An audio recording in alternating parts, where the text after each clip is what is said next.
This is the compelling story of a woman from a once peaceful family. After her husband suffers a tragic accident, she finds herself living alone with her father-in-law.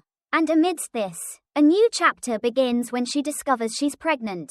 Beneath the expansive skies of the Oregon coast, with its back to a rugged shoreline where waves crashed rhythmically, stood a small, weathered cottage. In spring, when wild lupins and columbines painted the meadows in vibrant hues, the front yard would be a riot of color.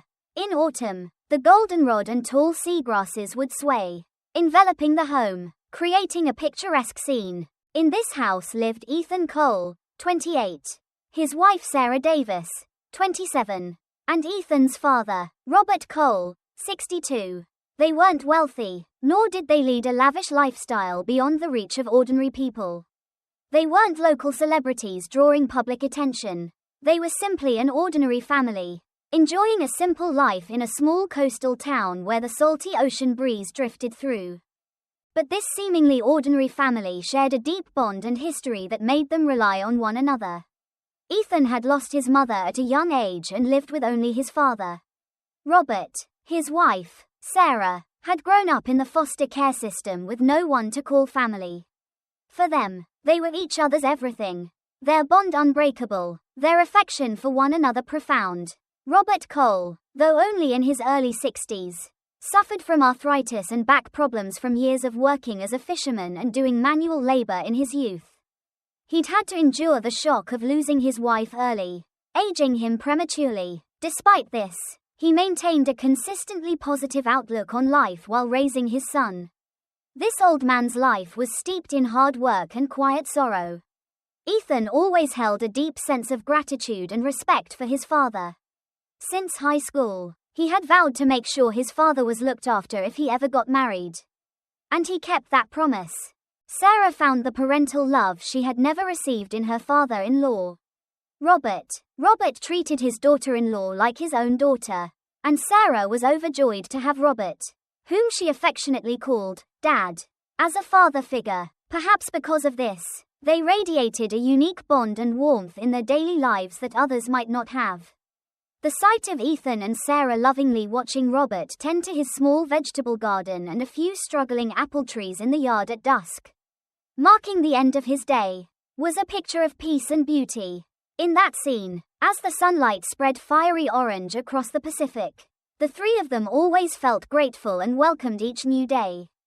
However, one day, a new happiness and, simultaneously, a trial were foretold for them. Sarah became pregnant. Everyone rejoiced. But as they say, happiness often comes with trials. Unexpected misfortune visited their home without warning, pushing the once affectionate family to the brink. And at that precipice, an old man, his daughter-in-law, and the unborn child in her womb held onto each other, refusing to let go, to create another miracle in their lives. Sarah first realized she was pregnant at the tail end of winter. As the Oregon coast's characteristically damp and chilly winter was drawing to a close, she found herself waking up with a familiar queasiness, unable to easily shake off sleep. At first, she thought it was just a lingering cold or accumulated fatigue. But after a few days, the tiredness didn't lift, and she noticed herself becoming unusually sensitive to the smell of certain foods. The moment she felt a wave of nausea at the scent of the clam chowder Ethan had brought home from a local diner. A hopeful thought crossed Sarah's mind. She hurried to the pharmacy, bought a pregnancy test, and checked. 2 clear lines appeared. It felt like her breath caught in her throat. It was a reality she herself still found hard to believe. Her husband, Ethan, coming out of the shower, saw her expression and rushed over in surprise. "What's wrong? I think we're having a baby." Ethan stared at Sarah with a frozen expression for a few seconds, then broke into a wide smile and hugged his wife tightly. "Really? Are we really having a baby?" Sarah, who had been exhausted just moments before, bloomed into a smile in her husband's embrace. The two of them immediately ran to Robert in the living room to share the news. Robert's eyes widened in surprise at first, but then his face lit up. "Well, it's about time. Such wonderful news. Oh, my grandchild," he exclaimed, unable to hide his joy. For Robert, who had lost his wife early and raised his son alone, this news came as a special kind of hope.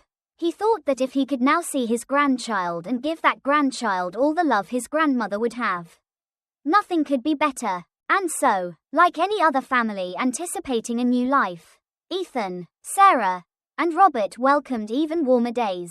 At the dinner table, the whole family would sit together, discussing foods Sarah should eat or avoid, chatting merrily. Sometimes, Robert would share old parenting stories, saying, "Back when I was raising you, son," and Sarah would take his words to heart. Her father-in-law's encouragement and care, along with her husband's affection, were incredibly precious to Sarah. Having grown up without that consistent parental support, these moments of experiencing pregnancy with the backing of a loving family were a profound demonstration of warmth. As spring approached, dazzling sunlight and gentle breezes began to embrace the town. The wildflowers and new green shoots welcomed the coming season, and the ocean seemed a little calmer. Ethan worked in marketing for a regional tourism board. Even during his commute, his mind was always full of thoughts about his wife and child. Understandably so, as the responsibility of being the head of a household now felt even heavier. Sarah decided to take a break from her part-time job at the local library. She was afraid of harming the baby by overexerting herself and wanted to focus on a healthy pregnancy. Thus, the three of them were spending a truly peaceful and harmonious spring. No one could have predicted the massive storm that was about to hit their lives. Ethan's commute wasn't particularly long, so he could usually get home quickly after work to his waiting father and wife. One evening, after a late meeting with colleagues, he finished up some on-site promotion work for an upcoming festival and hurriedly drove off. But, as luck would have it, road repair work on a county highway was continuing late into the night. Driving slowly and cautiously, Ethan failed to properly recognize the malfunction signal of a large excavator. With flashing warning lights, the arm of the excavator suddenly swung out and struck his pickup truck. What happened next was instantaneous. Ethan swerved sharply, but the excavator's massive steel arm had already crushed the truck's cab. The vehicle shook violently, and though the airbags deployed, Ethan hit his head hard and lost consciousness. News of the accident quickly reached emergency services, the county sheriff's office, the hospital, and Ethan's family. From the moment the phone rang, Sarah couldn't shake a strange premonition. Her husband, who would usually send a text by now saying he was on his way, was silent that day. The single phone call that rang at that moment made her heart sink. "What do I do? My husband's been in a traffic accident." Hearing about the arriving ambulance, rescue team, and the chaotic scene was enough to make Sarah's legs give way. Robert, too, was pale and speechless. Soon, Ethan was rushed to the regional hospital by ambulance. In critical condition and showing no signs of waking up, the attending physician carefully explained to the family, "We suspect severe brain damage. We've performed surgery, but rehabilitation could take a long time. As of now, we cannot guarantee if he will regain consciousness." At those words, Robert swayed, and Sarah was speechless for a long time. The happiness they had been enjoying felt like it was about to vanish like a lie. And an ominous air pressed down on her heart. Ethan was moved from the operating room to the intensive care unit, ICU. The sight of his son surrounded by all sorts of medical equipment was an incredibly unfamiliar and frightening scene for Robert. His strong, healthy son was now struggling even to breathe on his own. Looking at Ethan lying there unconscious, Robert felt his heart shatter. "Mary, what do I do now?" he whispered, calling out to his long-departed wife multiple times. The years he had lived for his son felt like they were collapsing in an instant. Sarah was on the verge of a mental breakdown, almost forgetting she was carrying a child in her womb. She couldn't imagine life without her husband, and she felt her father-in-law, Robert, might collapse if he wasn't in her sight. The resilience she had built growing up in the foster system seemed to crumble before this absolute misfortune. Moreover, a wave of guilt towards her unborn child washed over her. Will it be okay for our baby to be born into this situation? What if my husband doesn't wake up? Horrible thoughts chased each other. For days, Sarah and Robert practically lived at the hospital. Sarah often sat on a bench in the hallway, waiting for Robert, while Robert would grab doctors or nurses, asking if there was any new information. But the answer was always the same, no particular response. It might take more time for him to regain consciousness. Furthermore, Sarah's fatigue from early pregnancy symptoms and her mental stress grew to an unimaginable extent. Robert, in turn, began to worry more about his daughter-in-law's health. Sarah, you have to think about the baby too. If you stay at the hospital day and night like this, your health will suffer. For Ethan's sake, shouldn't we persevere? Sarah nodded, tears in her eyes. But leaving the hospital came with a sense of guilt. The thought of returning home alone, leaving her husband behind, was too hard to bear. I can't rest easy by myself. Dad. Robert held his daughter-in-law's hand tightly. Still, you need to be healthy for the baby to live. And when Ethan wakes up, he'll gain strength seeing you. Won't he? Our Ethan will definitely wake up. I won't give up either. Though heavy despair weighed him down, Robert forced himself to speak words of positivity. He believed it was the only way to protect his daughter-in-law. A few days passed, but Ethan remained unconscious. On the advice of those around her, Sarah decided to return home for some rest.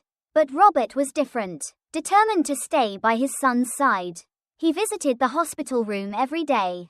He had barely slept for several nights, but his only thought was to convey a message of hope to his son. Ethan, Dad's here. The weather's really nice today. The rhododendrons are starting to bloom outside. Open your eyes, son. The air in the silent hospital room was heavy. Robert felt a lump in his throat from a sense of futility. But he quickly composed himself and spoke again. You need to wake up and see your grandchild being born. You can't just lie here like this.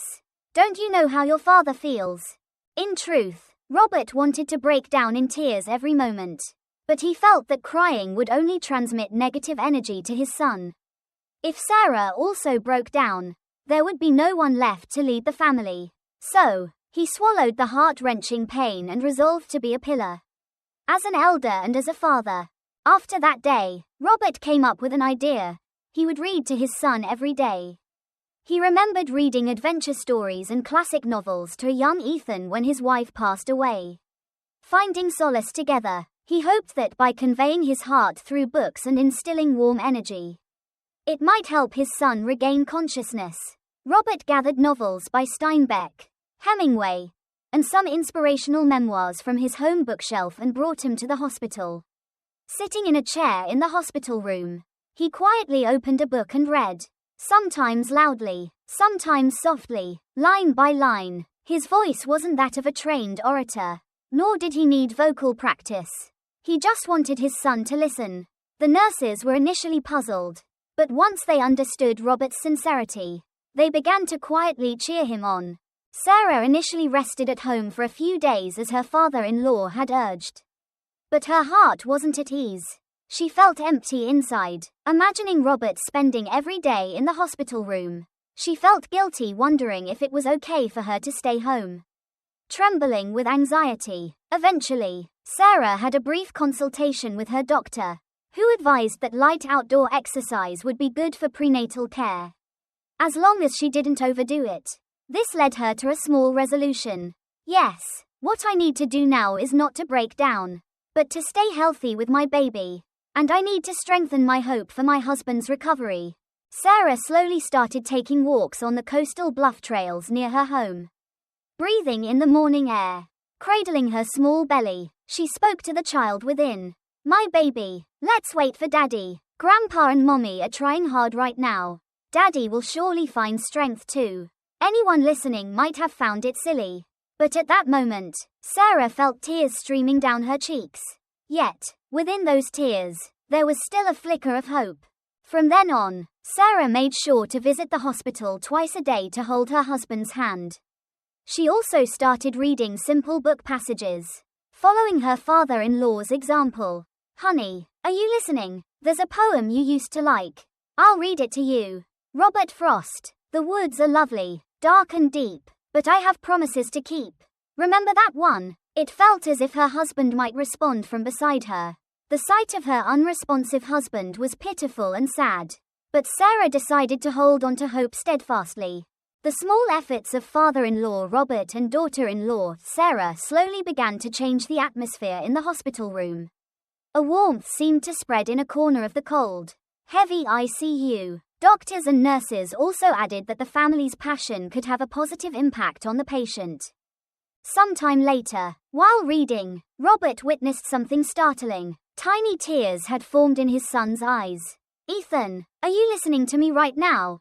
Please answer me." He couldn't believe it and rubbed his eyes a couple of times. But his son's response was silence again. He hadn't fully regained consciousness. But that single teardrop made Robert's heart race. This boy is definitely feeling something inside. Robert excitedly told his daughter-in-law about this. Sarah's face also brightened. "Really, Dad, do you think Ethan heard us?" she said, unable to hide her joy. This small glimmer of hope felt like a huge beacon of light to them both. A response means it's not over yet. That day, Robert read in the hospital room until late at night. And Sarah came back early the next morning to whisper to her husband.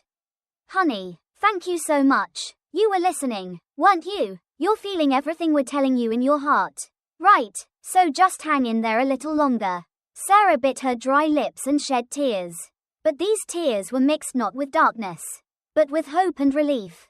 After Ethan showed this subtle response, Sarah began to focus earnestly on prenatal care, wanting to send positive energy to her baby as well. Father-in-law Robert actively supported this. Near their town was a picturesque state park with trails winding along the cliffs. And Sarah continued her morning walks as long as her condition allowed. Robert advised, "Sarah girl, if you feel up to walking, let's walk. Breathing the fresh air will ease your mind and the baby's too." With a heart full of longing for her husband to wake up, Sarah would meditate quietly during her walks, listening to the sound of the waves. She would breathe deeply in and out, affirming to herself, "My baby, Daddy will soon come to see this ocean with us." At first, sadness would overwhelm her, and tears would fall even as she walked. But gradually, those tears turned into warm resolve. At the hospital, when Sarah came to the room, she and Robert would read simple children's storybooks or uplifting essays to Ethan. Sometimes, they would playfully divide roles and act out scenes from a children's book. "Honey, this character needs to speak more brightly. Like, once upon a time, Sarah, though a wife and soon-to-be mother, wanted to make her husband smile by immersing herself in the characters like a child." Nurses watching this scene would smile gently, remarking, "It's rare to see a family trying so hard. We hope the patient wakes up and repays their efforts." The doctor also encouraged them. In cases of brain injury patients, active interaction with family has been shown to aid neurological recovery. Although it's difficult to predict the extent of the effect, please continue what you're doing. However, hope was fleeting, as Sarah and Robert soon faced an unexpected conflict regarding Ethan's staggering hospital bills and the possibility of rehabilitation. Reaching a settlement with the construction company's insurance after the accident proved more difficult than expected. And as his condition became long-term, treatment costs snowballed, even with their own insurance coverage. The ongoing expenses for hospitalization, caregiving, and rehabilitation were substantial. Robert was prepared to dip into his modest retirement savings and even consider a second mortgage to treat his son. But Sarah's heart ached watching her father-in-law. "Dad, are we going to lose the house over this? The house is where Ethan will return when he wakes up, isn't it?" Robert lowered his head and replied, "I have to do whatever I can. Even my entire savings isn't too much. I didn't tell you because I didn't want to worry you, but I'm already looking into options." Sarah was grateful for Robert's sentiment but also felt sorry for him.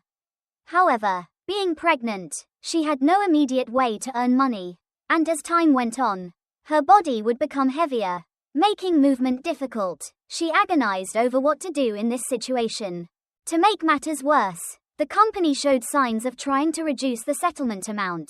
Although the accident was due to an excavator malfunction, various circumstances and legal disputes were complexly intertwined. At this point, a dark thought briefly crossed Sarah's mind. If my husband never wakes up, will this suffering ever end? And how will I raise the child? But she quickly pulled herself together. She knew that if she succumbed to such desperate imaginings, both she and her father-in-law, who was supporting her husband, would collapse together. Whenever such thoughts arose, Robert would share his life philosophy with his daughter-in-law. Sarah, you can't imagine how hard it was for me when I was young, losing Mary and all. But one thing I realized is that people discover the true worth during the most difficult and trying times. The world doesn't always go our way, but if you don't give up and keep moving, a path will eventually open up. Sarah quietly nodded at his words. I'm always grateful when I look at you, Dad. You're exactly the kind of father figure I always wished I had. At times like these, I need to be stronger too. Sometimes, they would sit facing each other in the living room late into the night, making and reviewing concrete plans, how they would live if Ethan recovered, how much support would be needed when the baby was born. When anxiety crept in, they would reaffirm, let's not give up. The moment Ethan wakes up and holds the baby in his arms will surely come. This effort and determination became their lifeline during the daily hospital grind. Sarah soon had to be admitted to the hospital to prepare for childbirth.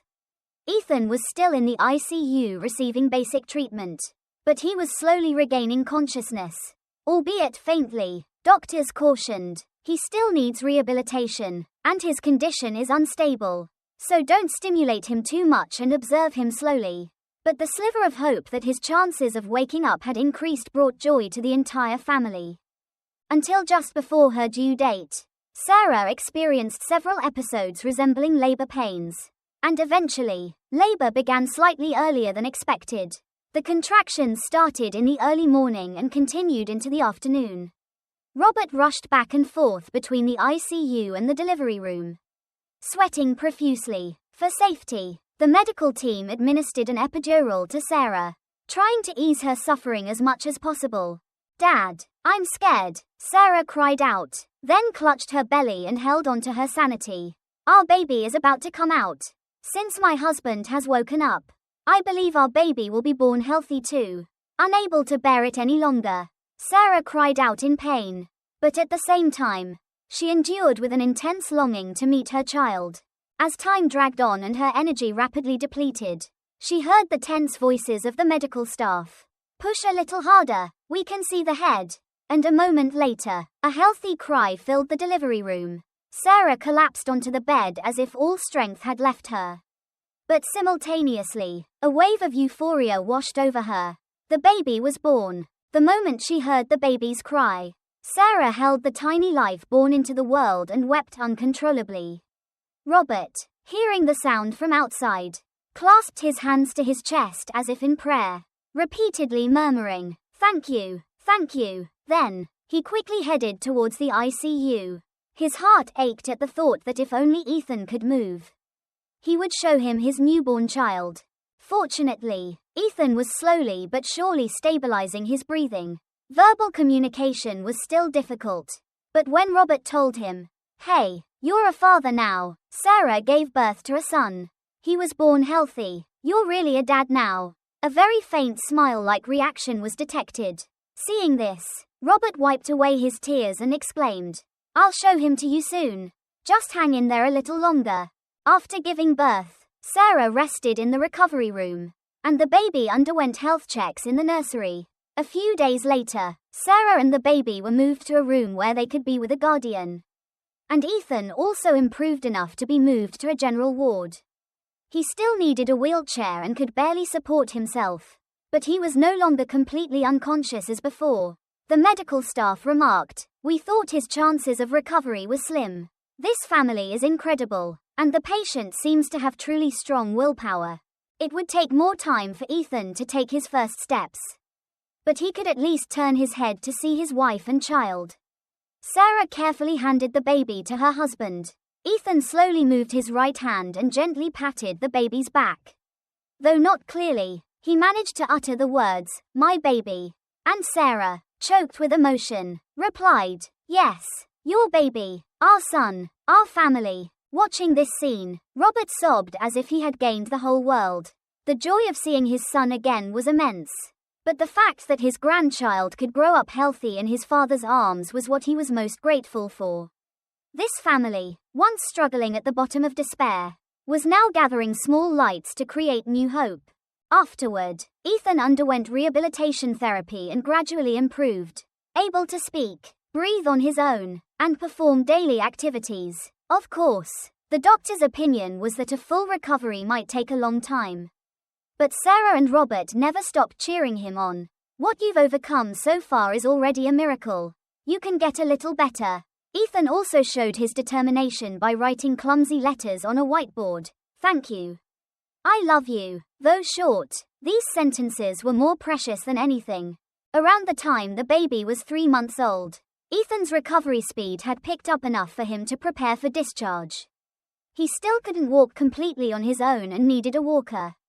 But moving around the house was gradually becoming possible. Sarah had set up ramps and handrails throughout the house, and Robert even brought in small rehabilitation equipment for the living room. The time they spent together in the hospital, relying on and fighting for each other, remained an invaluable experience. They had trusted each other even through despair and, through the baby, once again realized the power of the name, family. Sarah would sometimes hold the baby and whisper, "My little one, you're a lucky charm who saved your daddy the moment you were born. So you have to grow up strong and healthy." The baby's small hand would tightly grip its mother's finger, a sight more beautiful than any masterpiece in the world. When Ethan began to take small steps, Robert would practice moving slowly with him in the front yard every morning. All right, one step at a time. Slowly. Robert's joints weren't good either, but he held his son's hand, and they supported each other, taking a few steps at a time. Sometimes, when Ethan stumbled, Robert would use his whole body to support his son. This sight deeply engraved the meaning of family love in Sarah's heart. As time passed, Ethan's rehabilitation progressed, and the child began to walk. Robert found himself reflecting on his own life. He had endured countless hardships raising his son after losing his wife. But he had never experienced such absolute despair as with this accident. And the fact that he had managed to protect Ethan, Sarah, and the baby in her womb from that despair was both astonishing and deeply gratifying. Sarah often asked Robert, "Dad, how did you not give up even in that situation?" Robert would smile and reply, "I couldn't give up. There was me, there was Ethan, and there was the grandchild about to be born." The answer to what my remaining life was for was so clear. His words resonated deeply in Sarah's heart. For her, who had always thought she would navigate life alone after aging out of foster care, this family had truly become life itself. "I learned from you, Dad, to smile in any situation, and not to give up on human relationships." In the end, that belief created a miracle, didn't it? Sarah replied with shining eyes. Ethan, though still undergoing rehabilitation, was genuinely grateful for his improved physical condition, which allowed him to manage daily life. "I'm still not perfect, but I know I can get better. My walking is slower than before, but I can watch my child grow. And with my father and wife by my side, I have nothing more to wish for in this world." These words from Ethan were the result of realizing a gratitude for existence itself, something he hadn't known before. Around the time the child turned 2, the family gathered for a small backyard barbecue. In their yard, under the often overcast Oregon sky, simple food and a cake prepared by Ethan and Sarah were laid out. Robert invited a few close neighbors and friends from their small town. The neighbors, who hadn't been widely informed of Ethan's story beyond the family, listened with gentle hearts and celebrated with them. "Robert, you've really been through a lot. Your son was in such critical condition. But thanks to you all, he's still here. Thank you all for your support," Sarah said, holding her child and smiling bravely. "I still can't believe it.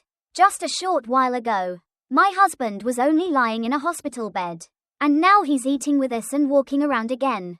Before she could finish, Ethan scratched the back of his neck and laughed. "It's a bit clumsy, but I can move this much now. Can't I? I'm going to work harder on rehab so I can run with my child when he starts running." The family and neighbors laughed heartily at his words. That evening, under the glow of string lights hung across the porch. Robert looked back and forth at his son, daughter-in-law, and grandchild. He missed his wife, Mary, but the thought that these 4 people could laugh together now because of the love she had instilled in their family brought a smile to his face. "Mary, if you're watching from up there, you must be pleased with us," he muttered to himself. People who witnessed the dramatic accident and recovery process this family went through all called it an inspiration, or testament to resilience. Some called it fate, others a divine miracle, but Robert, Ethan, and Sarah themselves emphasized not the words miracle or fate, but the fact that it was possible because we were together. Robert's philosophy: even if life doesn't go our way, people must live by relying on each other. That reliance can open the door to miracles. Ethan's realization: what saved me was my wife, my father, and the existence of my child. I learned that love is ultimately the greatest driving force in life. Sarah's growth: I felt alone for a long time growing up. But once I truly had a family, a miracle happened. When you're together, life opens up endless possibilities. The message they conveyed to each other was simple. A single belief in not giving up on each other allowed them to rise even from the depths of despair. Thus, an old man's positive attitude, a daughter-in-law's strength, and the recovery of a husband who had been in a vegetative state created a story that couldn't help but inspire deep emotion and hope in anyone who witnessed it. Spring returned to the Oregon coast, and the wildflowers bloomed, painting the landscape in vibrant colors. Ethan could no longer drive himself, but he had recovered enough to push his own wheelchair for short distances.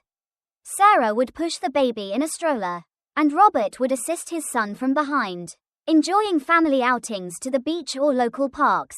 When the 3 of them and the baby stood before the Pacific Ocean, the pain of the past would wash over them like waves, but at the same time, they felt immense comfort and healing. The sound of the waves seemed to whisper, "Well done, isn't it wonderful to be together like this?" Sarah held her husband's hand and stroked her child's hair, savoring their happiness. "Let's take a picture here. Dad, you join us too." At Sarah's suggestion, Ethan and Robert nodded with smiles. The toddler, with big eyes, looked at the ocean and then, sensing his parents' joy, broke into a grin. In the slanting sunlight, the 4 of them took a photo, their expressions filled with joy, relief, and a deep sense of connection. The story created by Ethan Cole, Sarah Davis, and Robert Cole reminds us once again how important the sanctuary of family is in our lives. Even if not connected by traditional ties, if there is genuine sincerity and trust towards one another, that is where family begins. Sarah, who grew up in foster care, now has a warmer family than anyone, with Robert, Ethan, and her child. After Ethan's accident, their home was almost plunged into darkness. But the 3 of them rejected the layers of despair and held high the lamp of hope even in a tunnel where they couldn't see ahead. That lamp ultimately led to Ethan waking up around the time his wife was full-term pregnant. And a new life was born, binding this family even more firmly. Now, their daily lives still hold challenges, big and small. Ethan needs more rehabilitation, and Sarah must prepare to gradually return to work while raising her child. Robert, too, needs to pay more attention to his health as he ages. But no one easily falls into despair anymore. The words, "because we're together," come naturally to them. With that one phrase, they can find laughter even in difficult situations. Love is a great power that can sometimes give birth to miracles. Even if a major accident strikes, if you hold hands and persevere, a path will slowly open, and hope will surely seep in. The attitude to life shown by Ethan, Sarah, and Robert proves this. People listen to this family's story, cry and laugh, and unknowingly plant a small ember of hope in their hearts. Can I too create hope amidst despair like them? Then, they find themselves nodding, because this story is not a distant tale of virtue, but the life of ordinary people who could be right beside us. If you don't give up until the end, life will surely open a way. This truth, so simple yet so difficult to practice, was demonstrated by a family amidst the winds and waves of the Oregon coast. Nevertheless, Our lives remain unpredictable, and countless trials await. But if we remember to trust and rely on each other, and not let go of a positive heart like they did, a bright light will eventually shine. And that light shines even brighter when someone is there with you. With this, we conclude the long journey of human victory created by a small, ordinary family on the Oregon coast. One might consider life fragile, but the strength and mutual faith shown by this family offer a deeper impression than any grand epic. All these moments, impossible without love, were ultimately possible because they were together. Some may reflect on their own lives through this story, while others may find new hope. And still others might shed tears contemplating the meaning of the word, family. Perhaps this is the message that Ethan, Sarah, and Robert wish to convey to the world. When you are together, miracles can indeed happen. May their tomorrows continue to be as bright as sunshine, as free as the wind, and as powerful as the waves.